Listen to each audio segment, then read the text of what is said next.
Bonjour, ici Pasteur Timothée. Qu'est-ce qu'une vie réussie? Eh bien, on va l'apprendre, cette vie-là, à partir de l'âge vénérable de 85, 90 ans, 95 ans. Et j'aime beaucoup côtoyer ces gens-là et vous savez, parce que grâce à eux, eh bien, j'ai pu faire ma vie, moi aussi, en étant jeune.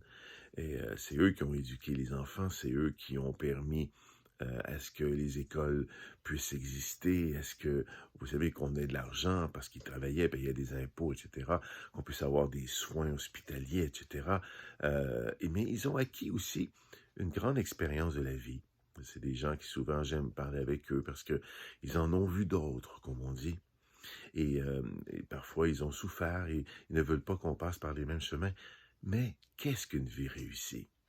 Est-ce que c'est d'avoir bien élevé sa famille? Est-ce que c'est d'avoir été capable bien de garder le sourire et la joie tout au long des épreuves? Est-ce que c'est avoir été capable de demeurer marié et d'avoir 40 ans de vie de mariage? Qu'est-ce qu'une vie réussie lorsqu'on a 90 ans? Et si c'était d'être capable de reconnaître que Jésus est le Sauveur, de se mettre à genoux devant lui et de dire « Mon bien-aimé, j'ai hâte de te revoir. J'ai hâte d'être avec toi. Ça s'en vient, mais je veux parler de toi encore, aux plus jeunes. La foi se perd, l'amour se perd, mais pas en moi. » Et si c'était ça une vie réussie? En plus d'avoir bien éduqué ses enfants, d'avoir aidé les gens, d'avoir gardé le sourire à travers les épreuves, en plus. Mais parfois, je suis attristé de voir que ces gens-là avec qui je parle, j'en rencontre beaucoup, refusent Christ à partir de leur expérience de la vie, qui n'est pas éternelle.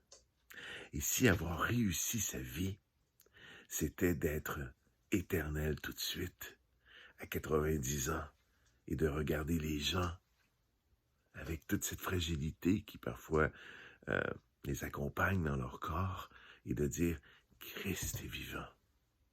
Jésus, c'est vrai. L'éternité, c'est tout de suite. Goûtons-y. Viens prier avec moi.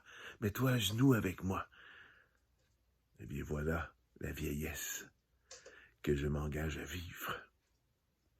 Je m'engage d'être cette vieille personne-là à venir et d'amener les plus jeunes, leur donner les habitudes d'adorer Christ. Amen. Je vous laisse là-dessus. Bonne réflexion.